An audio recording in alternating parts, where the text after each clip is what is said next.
CM योगी करेंगे आईबीईटी expo 2026 का शुभारंभ 11 से 13 अगस्त तक। ग्रेटर नोएडा में लगेगा देश का सबसे बड़ा बायो एनर्जी सम्मेलन। नीति निर्माता, उद्योग जगत और ऊर्जा विशेषज्ञ होंगे शामिल। यूपी विधानसभा मानसून सत्र का आज तीसरा दिन प्रश्नकाल से होगी सदन की शुरुआत। इसके बाद अनुपूरक बजट पर होगी चर्चा।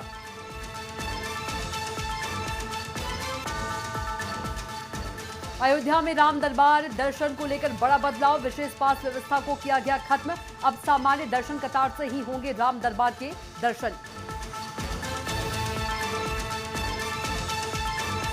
आजमगढ़ में डीजल टैंकर में लगी भीषण आग। हादसे में 3 लोगों की हुई दर्दनाक मौत। मारटाडी मिर्जापुर मार्ग पर हाइड्रिल के पास हुआ हादसा।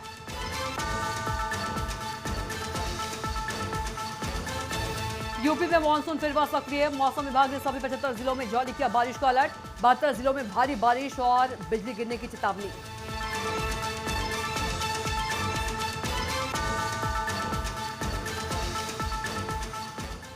नमस्कार, न्यूज 360 में आप सभी का स्वागत है। मैं हूं आपके साथ कविता पांडे। बुलेटिन की शुरुआत बड़ी खबर के साथ करेंगे, जहां उत्तर प्रदेश के मुख्यमंत्री आईबीईटी एक्सपो 2026 का शुभारंभ करेंगे। 11 से 13 अगस्त तक ग्रेटर नोएडा के India expo centre and mart में देश का सबसे बड़ा बायो एनर्जी सम्मेलन और प्रदर्शनी आयोजित होगी। इसमें नीति निर्माता, उद्योग जगत और ऊर्जा विशेषज्ञ शामिल होंगे। सम्मेलन में हरित ऊर्जा, नवाचार और निवेश के नए अवसरों पर भी चर्चा होगी। सरकार का लक्ष्य उत्तर प्रदेश को बायो एनर्जी निवेश का बड़ा केंद्र बनाना और राज्य की क्षमता को राष्ट्रीय मंच पर प्रदर्शित करना है।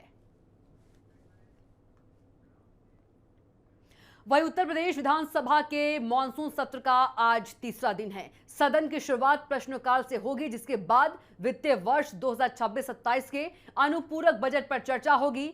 सरकार विकास योजना और बुनियादी ढांचे से जुड़े प्रावधानों पर अपना पक्ष रखेगी। वहीं समाजवादी पार्टी समेत विपक्ष बजट, कानून व्यवस्था और अन्य जनहित के मुद्दों पर सरकार को घेरने की तैयारी में है। दूसरे दिन के हंगामे के बाद आज भी सदन में तीखी बहस और विरोध के आसार हैं। वहीं उत्तर प्रदेश विधानसभा के मानसून सत्र के दूसरे दिन सदन में जमकर हंगामा हुआ। मुख्यमंत्री योगी आदित्यनाथ के भाषण के दौरान सपा विधायक सचिन यादव ने उनकी तस्वीर लहराई। इस पर विधानसभा अध्यक्ष सतीश महाना ने कड़ी नाराजगी जताई और मार्शल को हस्तक्षेप के निर्देश दिए। सचिन यादव को पूरे सत्र के लिए निलंबित कर दिया गया है। इसके बाद विपक्ष ने नारेबाजी तेज कर दी। मुख्यमंत्री ने कहा कि विरोध का अधिकार है, लेकिन सदन की गरिमा बनाए रखना जरूरी है।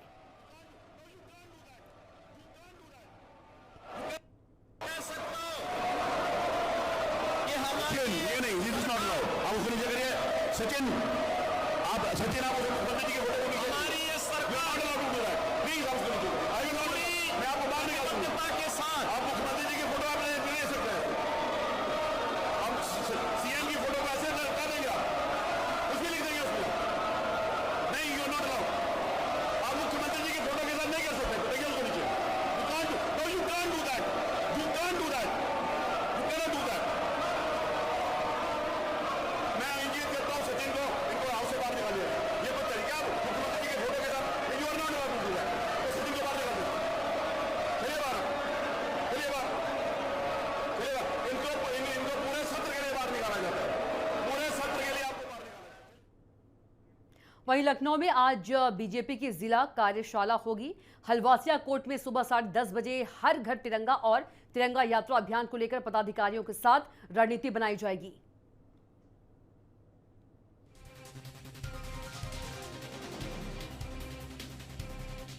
तो बता दें कि लखनऊ में आज बीजेपी की जिला कार्यशाला होगी। हलवासिया कोर्ट में सुबह 10:30 बजे हर घर तिरंगा और तिरंगा यात्रा अभियान को लेकर पदाधिकारियों के साथ रणनीति बनाई जाएगी।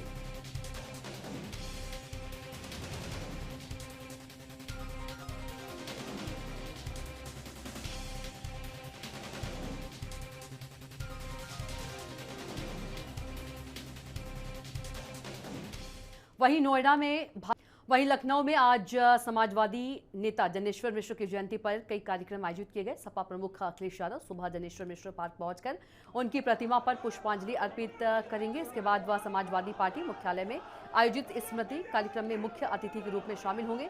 कार्यक्रम में अखिलेश यादव प्रबुद्धजनों और पार्टी कार्यकर्ताओं को संबोधित करेंगे। आज वह जनेश्वर मिश्र की जयंती से जुड़े 2 प्रमुख आयोजनों में हिस्सा लेंगे।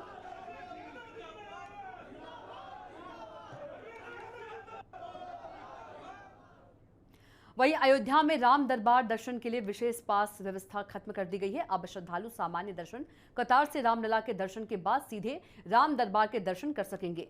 पहले सीमित संख्या में विशेष पास के जरिए राम दरबार के दर्शन कराए जाते थे। व्यवस्था लागू होने के बाद पास प्रणाली पूरी तरह खत्म कर दी गई है।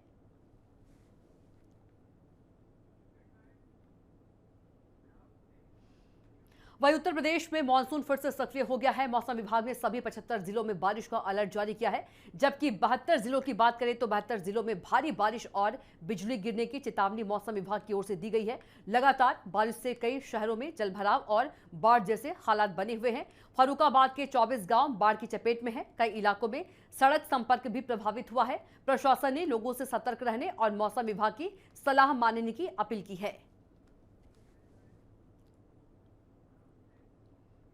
वहीं बदायूं के दातागंज कोतवाली क्षेत्र के बेनी नगला गांव में शराब के नशे में एक युवक के उत्पात के बाद फायरिंग हो गई। विरोध करने पर 2 पक्षों में मारपीट शुरू हुई और गोलियां चल गई। फायरिंग में 18 वर्षीय रीना गोली लगने से घायल हो गई, जिसे तुरंत अस्पताल में भर्ती कराया गया। पुलिस ने पीड़ित की शिकायत पर नन्हे और जगतपाल के खिलाफ केस दर्ज कर दिया है। जगतपाल को तमंचे के साथ गिरफ्तार कर लिया गया है, जबकि मुख्य आरोपी नन्हे की तलाश जारी है।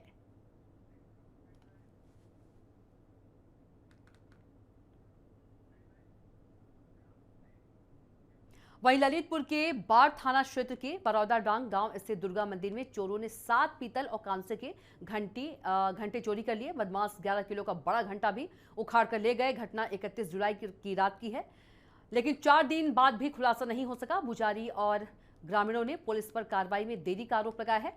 पुलिस जांच में जुटी है, जबकि ग्रामीणों ने जल्द खुलासा नहीं होने पर जिला स्तर पर शिकायत की चेतावनी दी है। मामला ये है कि हम सुबह मंदिर अभी गए तो हमें खबर मिली कि मंदिर के घंटे चोरी होगा। ये 11 किलो का घंटा था और 1 किलो के 4-5 घंटे और थे, जो हमें पर डे हम जाते थे गिनती रखते थे, लेकिन आज हमें वो नहीं दिखे। इस चक्कर में हम गांव वालों से कहने आए सबके लिए, और जो अगर हमें नहीं मिलते हम जाके कंप्लेन करेंगे और फिर अपने हिसाब से हम आगे केस बढ़ाएंगे। वहीं लखनऊ पुलिस ने दुबई से सोने की तस्करी करने वाले अंतर्राष्ट्रीय गिरोह का भंडाफोड़ कर दिया है। पुलिस ने 2 आरोपियों को गिरफ्तार कर उनके पास से करीब 204 ग्राम सोने का बुरादा भरा कैप्सूल बरामद किया है, जिसकी कीमत लगभग 30 लाख रुपए है। जांच में पता चला है कि गिरोह दुबई से लोगों की कैरियर बनाकर भारत में सोना मंगाता था। पुलिस अब इस नेटवर्क से जुड़े अन्य आरोपियों की तलाश कर रही है।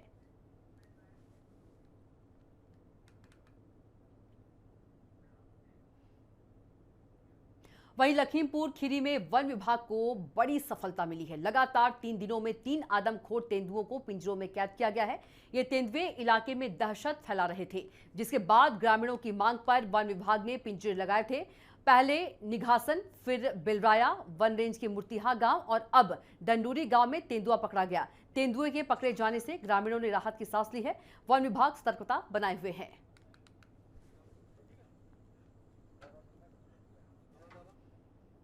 वहीं बिजनौर में तेज बारिश के बाद अफजलगढ़ क्षेत्र के सिद्ध बाबा नीम खाल मंदिर परिसर में करीब 2 फीट पानी भर गया। सावन और कांवड़ यात्रा के बीच मंदिर पहुंचे श्रद्धालुओं को पूजा अर्चना में काफी परेशानी का सामना करना पड़ा। स्थानीय लोगों का कहना है कि बरसात से पहले नाले की ठीक से सफाई नहीं की गई, जिससे पानी मंदिर परिसर में घुस गया। प्रशासन से जल्द जल निकासी और सफाई व्यवस्था दुरुस्त करने की मांग की जा रही है।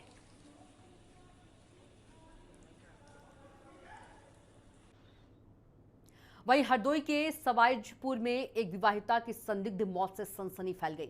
मायके वालों ने ससुराल पक्ष पर दहेज के लिए हत्या का आरोप लगाया है। उनका कहना है कि बेटी से लखनऊ में प्लॉट और 20 लाख रुपए की मांग की जा रही थी। सोशल मीडिया पर कथित पिटाई का वीडियो भी वायरल हो रहा है। परिजनों ने निष्पक्ष जांच और पोस्टमार्टम की वीडियोग्राफी की मांग की है। पुलिस ने 2 लोगों को हिरासत में लेकर पूछताछ शुरू कर दी है। साथ में लोग अवस्था करते रहे, बार बार कई दिनों से उसको प्रताड़ित कर रहे थे, मारा है कई बार, उसकी वीडियो बनी है, उनके घर में कैमरे वगैरह लगे, उसमें भी जानकारी है, CDR वगैरह उसमें सब कुछ कैद है। और हम ये चाह रहे हैं कि हमारा निष्पक्ष वहाँ पे PM हो जाए और उसकी जांच हो जाए, और इन लोगों ने उसकी हत्या की है तो हम उसके लिए ही कार्रवाई करना चाहते हैं। और उसके साथ में दहेज की बहुत ज़्यादा ही मांग कर रहे थे हमसे, एक प्लाट मांगा था लखनऊ में, 20 लाख रुपए कैश मांग रहे थे। वहीं बुलंदशहर के चोला थाना क्षेत्र में मुकेश हत्याकांड के 2 आरोपियों से पुलिस की मुठभेड़ हुई। पुलिस आरोपियों अनिल सोलंकी और जितेश को तमंचों की बरामदगी के लिए लाई थी। इसी दौरान दोनों ने पुलिस पर फायरिंग कर दी। जवाबी कार्रवाई में दोनों के पैर में गोली लगी है और उन्हें गिरफ्तार कर लिया गया है। आरोपियों के पास से 2 अवैध तमंचे, 2 जिंदा कारतूस और 2 खोखे बरामद हुए हैं। दोनों का अस्पताल में इलाज चल रहा है। इसी अभियुक्त के नामजद अभियुक्त हैं। अभियुक्त अनिल के खिलाफ थाना चोला पर ही 3 अभियुक्त पूर्व में पंजीकृत हैं तथा अभियुक्त जितेश के विरुद्ध थाना ककोड़ पर 1 अभियुक्त पंजीकृत है। उक्त दोनों अभियुक्तों को उपचार के लिए अस्पताल भेजा जा चुका है तथा अग्रिम विधिक कार्रवाई की जा रही है।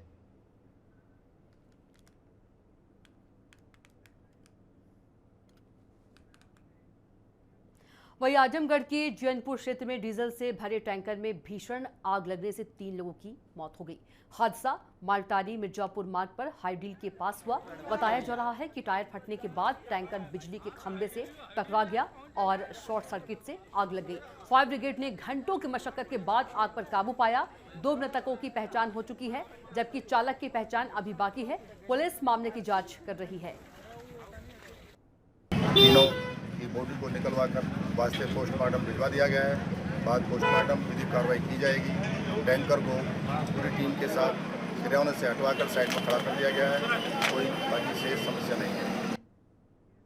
इसी के साथ फिलहाल के लिए बुलेटिन में इतना ही। आप देखते रहिए न्यूज़ 360। नमस्कार।